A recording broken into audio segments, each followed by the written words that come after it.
Hello everyone, welcome to my channel.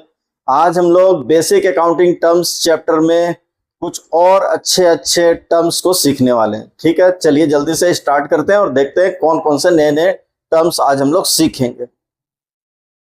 हम लोग इसके पहले ये सब कंप्लीट कर चुके हैं और आज हम लोग क्या सीखने वाले हैं, देखिए।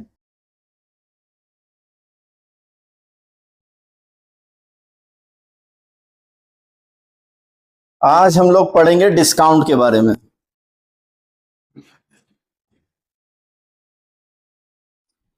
डिस्काउंट का क्या मीनिंग है वो समझेंगे। ठीक है, डिस्काउंट आप लोगों को कभी भी आप लोग शॉपिंग के लिए जाते होंगे तो आप सभी को कभी न कभी डिस्काउंट जरूर मिला होगा। लेकिन हम लोग आज जो जिस डिस्काउंट के बारे में बात कर रहे हैं वो डिस्काउंट एक बिजनेसमैन दूसरे बिजनेसमैन को देता है, यानी कि मैन्युफैक्चरर होलसेलर को देता है और होलसेलर रिटेलर को जो डिस्काउंट देता है उसके बारे में हम लोग पढ़ेंगे। ठीक है, देखो डिस्काउंट का क्या मतलब होता है। Discount is the deduction in the price of goods sold, यानी कि जो भी गुड्स हम लोग कस्टमर को सेल करते हैं और उस प्राइस में से अगर हम लोग कुछ डिडक्शन कर देते हैं उस अमाउंट में जो कि कस्टमर से लेना है, तो वो जो डिडक्शन है वो क्या है, डिस्काउंट। यानी कि जो भी पैसा आपको सामने वाली पार्टी से लेना है उसमें से अगर आप कुछ कम कर देते हैं तो उस जो कम कर देते हैं वो अमाउंट क्या होता है, उसको डिस्काउंट बोलते हैं। ठीक है, जो भी डिडक्शन है वो डिस्काउंट है। ठीक, अब डिस्काउंट दो टाइप का होता है, ट्रेड डिस्काउंट और दूसरा होता है cash discount. Trade discount sales को प्रमोट करने के लिए प्रोवाइड किया जाता है और कैश डिस्काउंट कैश को जल्दी से जल्दी रियलाइज करने के लिए यानी वसूल करने के लिए प्रोवाइड किया जाता है। ठीक है, तो दोनों के एक एक करके हम लोग देखेंगे कि ट्रेड डिस्काउंट होता क्या है और उसका क्या ट्रीटमेंट होता है अकाउंट्स में, और कैश डिस्काउंट का क्या ट्रीटमेंट होता है, उसका क्या मतलब होता है। Trade discount, deduction of agreed percentage of list price. List price का क्या मतलब होता है, मैं अभी आपको एक एग्जांपल लेकर समझाऊंगा। At the time of selling goods is called trade discount. ठीक है, देखो लिस्ट प्राइस का मतलब आप उसको आप कैटलॉग प्राइस बोल सकते हैं, एमआरपी बोल सकते हैं समझने के लिए। ठीक है, जैसे कि मान लो कि एक होलसेलर है जिसके पास कोई गुड्स है जो कि वो सेल करने के लिए लिस्ट प्राइस उसने लगा रखा है। लिस्ट प्राइस यानी एमआरपी लिखा हुआ 100 रुपीज। अब एक रिटेलर इस गुड्स को होलसेलर से जब खरीदने के लिए जाएगा तो होलसेलर हमेशा उसको इससे कम पर ही वो गुड्स सेल करेगा। ठीक है, क्योंकि रिटेलर क्या होता है, वो एक बिजनेसमैन है। तो बिजनेसमैन है, अगर वो 100 में खरीदेगा और कस्टमर को भी 100 में बेचेगा तो उसको तो कोई प्रॉफिट नहीं होगा। इसीलिए होलसेलर जब भी रिटेलर को गुड्स बेचेगा वो इस लिस्ट प्राइस यानी एमआरपी से कम करके सामान रिटेलर को देगा। ठीक है, तो मान लो कि 100 रुपया का एमआरपी है यानी लिस्ट प्राइस लिखा हुआ है उस प्रोडक्ट के ऊपर में, होलसेलर उसको 20% कम करके देगा, यानी कितने में देगा, 80 रुपीज में देगा। और 100 का सामान रिटेलर 80 रुपीज में खरीद के लाएगा, फिर वो कस्टमर को यही सामान मान लो कि 100 में बेचेगा तो 20 रुपया कमाएगा। और अगर वो 100 से थोड़ा कम करके भी सेल करता है, मान लो 5 रुपीज डिस्काउंट कर दिया कस्टमर को, 95 में सेल करेगा तो भी क्या होगा, 15 रुपया कमाएगा।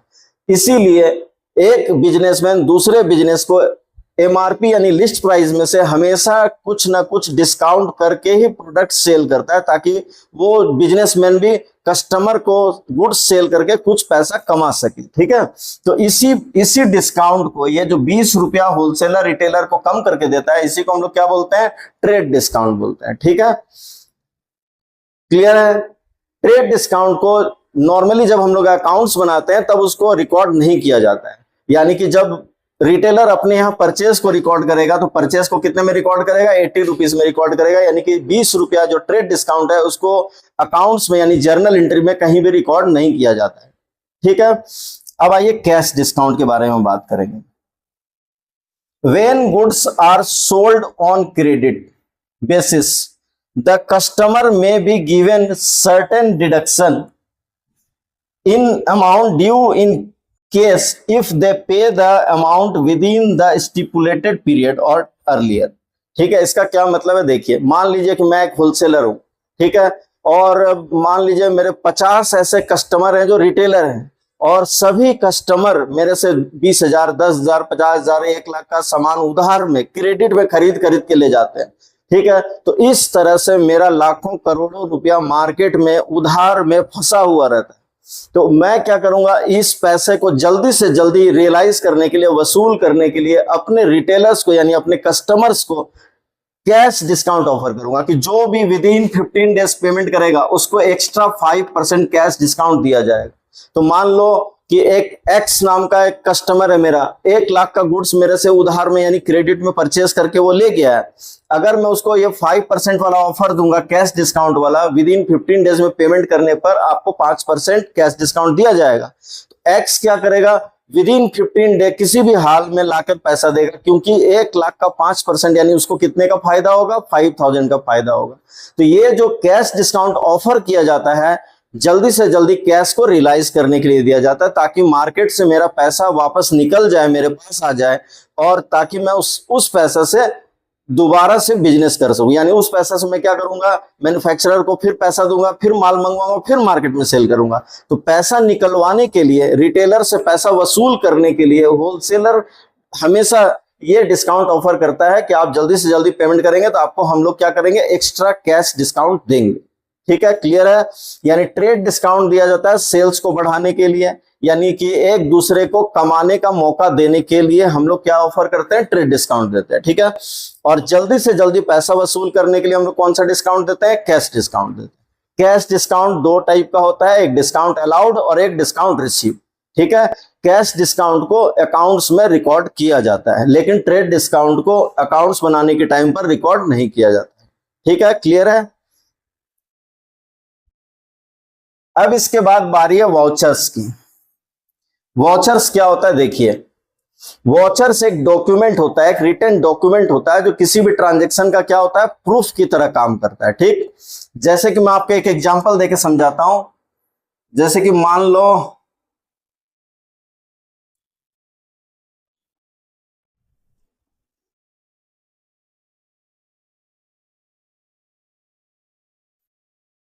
ये है छुटकी, इसका नाम छुटकी है। ठीक है, इसकी मम्मी ने इसको 50,000 रुपीज दिया और इसको बोला कि घर चलाने की जिम्मेदारी आज से तुम्हारी। ठीक है, छुटकी घर चलाएगी। छुटकी को कितना पैसा मिल गया घर से, 50,000 रुपीज। यानी कि घर का जो भी खर्च है, घर का राशन मंगाना है छुटकी मंगाएगी, दूध मंगाना है, स्कूल की फीस देना है, इलेक्ट्रिसिटी का बिल, टेलीफोन का बिल, मेडिसिन लाना है, घर का रेंट देना है, चाहे जितने भी तरह के एक्सपेंसेस हैं, सबका पेमेंट कौन करेगी, छुटकी करेगी। तो 1 मंथ के बाद छुटकी अपनी मम्मी को हिसाब देगी कि नहीं देगी, देगी, उसको देना पड़ेगा हिसाब। तो वो क्या करेगी, सारा खर्चा क्या करेगी, एक पेपर पर या एक कॉपी में, एक रजिस्टर में क्या करेगी, नोट कर लेगी डेट वाइज कि इसमें इतना लगा, इसमें इतना लगा, इसमें इतना लगा। लेकिन अगर उसको देखकर भी इसकी मम्मी विश्वास नहीं करती है, मान लो कि ये खर्चा किस किस हेड में लगा है, क्या प्रूफ है, तो क्या होगा, छुटकी प्रूफ में क्या देगी, छुटकी को प्रूफ में देना पड़ेगा टेलीफोन का बिल, इलेक्ट्रिसिटी का बिल, राशन का बिल, स्कूल फीस की रिसिप्ट, ठीक है, मेडिसिन का जो मनी रिसिप्ट मिलता है, कैश मेमो। यानी कि हर ट्रांजैक्शन के लिए, हर पेमेंट के लिए किसी न किसी प्रूफ को जब वो पेमेंट करेगी तो उसको एक प्रूफ जरूर मिलेगा। स्कूल से भी मिलेगा, मेडिसिन का बिल भी मिलेगा, इलेक्ट्रिसिटी का बिल भी मिलेगा, टेलीफोन बिल भी मिलेगा, राशन का भी बिल मिलेगा। तो ये जितने भी तरह के रिसिप्ट हैं, जितने भी तरह के डॉक्यूमेंट हैं, जितने भी तरह के बिल हैं, सब क्या है, सब के सब को हम लोग क्या बोलते हैं, वाउचर्स बोलते हैं। ठीक है, यानी कि ट्रांजैक्शन के रिकॉर्ड के साथ इसको वाउचर्स को भी सिस्टमेटिक वे में लगा के रखना पड़ेगा, किसके लिए, प्रूफ देने के लिए।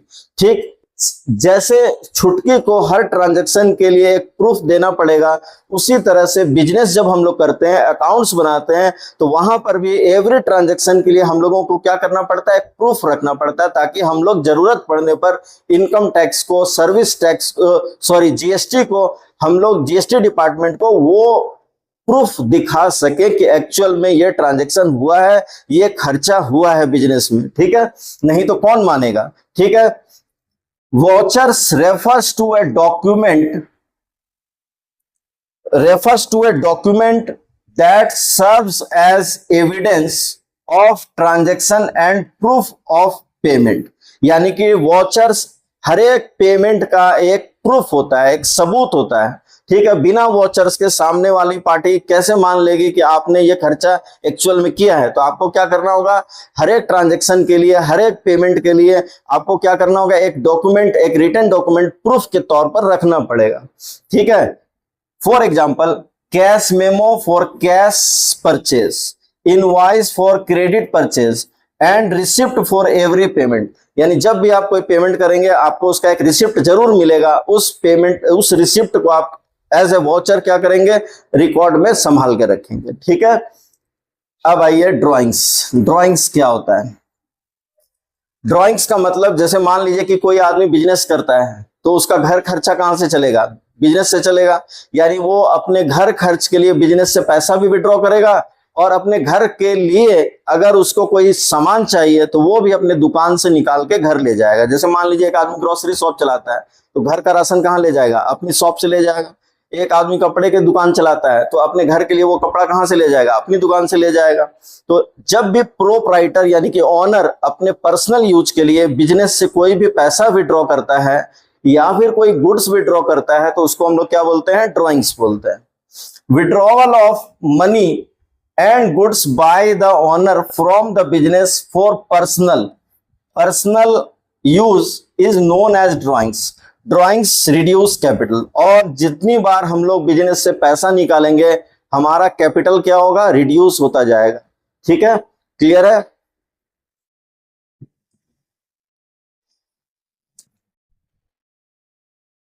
अब इसके बाद बारी है गुड्स। गुड्स किसको बोलते हैं? देखिए, goods refers to product that can be bought और सोल्ड फॉर प्रॉफिट, ठीक है।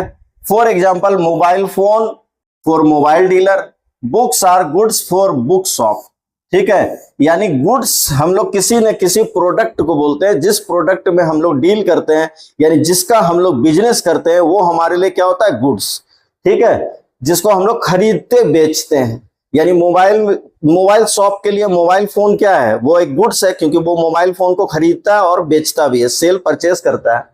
बुक शॉप के लिए बुक्स क्या है, वो भी एक क्या है, प्रोडक्ट है। प्रोडक्ट है यानी कि गुड्स है, जिसमें वो क्या करता है, डील करता है। यानी गुड्स यानी कि बुक्स को परचेज करके लाता है, फिर बुक्स को क्या करता है, सेल करता है। यानी कि जिस प्रोडक्ट में हम लोग डील करते हैं, जिसका हम लोग बिजनेस करते हैं, वो प्रोडक्ट हमारे लिए क्या है, गुड्स है।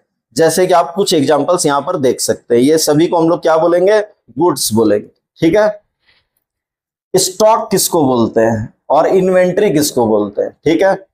स्टॉक का क्या मतलब होता है? देखिए, ईयर के एंड में जो भी गुड्स, यानी कि मान लीजिए कि मैं एक बुक शॉप चलाता हूं तो ईयर के एंड में जो भी बुक्स अनसोल्ड है यानी कि जो नहीं बिका है, जो मेरी दुकान में अभी भी रखा हुआ है, उसको हम लोग क्या बोलेंगे, स्टॉक बोलेंगे, ठीक है।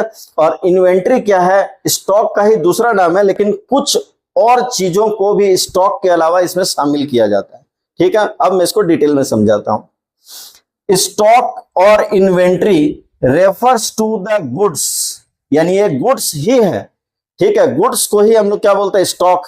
लेकिन ये कब बोलते हैं, goods and material that business holds for the purpose of resale और यूज इन प्रोडक्शन, ठीक है। यानी कि हमारे दुकान में जो भी मटेरियल या गुड्स पड़ा हुआ है उसको हम लोग क्या बोलेंगे, स्टॉक। यानी कि जो अनसोल्ड गुड्स है वो हमारे शॉप का क्या है, स्टॉक है।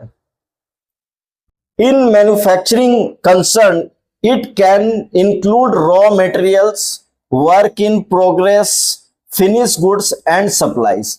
यानी कि मैन्युफैक्चरिंग कंसर्न में, यानी मान लीजिए मैं एक दुकान चलाता हूँ, मोबाइल शॉप चलाता हूँ, बुक शॉप चलाता हूँ, स्टेशनरी की दुकान है, ग्रोसरी शॉप है, तो मेरे दुकान में जो भी गुड्स अनसोल्ड है वो सबको मैं क्या बोलूंगा, स्टॉक बोलूंगा, ठीक है। लेकिन अगर मैं कोई मैन्युफैक्चरिंग कंसर्न चलाता हूँ यानी कि फैक्ट्री चला रहा हूँ, तो फैक्ट्री में क्या होता है, जो स्टॉक होता है वो होता है मटेरियल का या रॉ मटेरियल का, फिनिश गुड्स का, वर्क इन प्रोग्रेस का। वर्क इन प्रोग्रेस का मतलब, मटेरियल का मतलब होता है कच्चा माल, यानी कि जिसको हम लोग प्रोसेस करके बनाने के लिए लाए। फिनिश गुड्स का मतलब होता है जो प्रोडक्ट हम लोग बनाकर तैयार कर चुके हैं, और वर्क इन प्रोग्रेस का मतलब होता है कि काम चल रहा है, अभी प्रोडक्ट पूरी तरह से बनकर फिनिश नहीं हुआ है।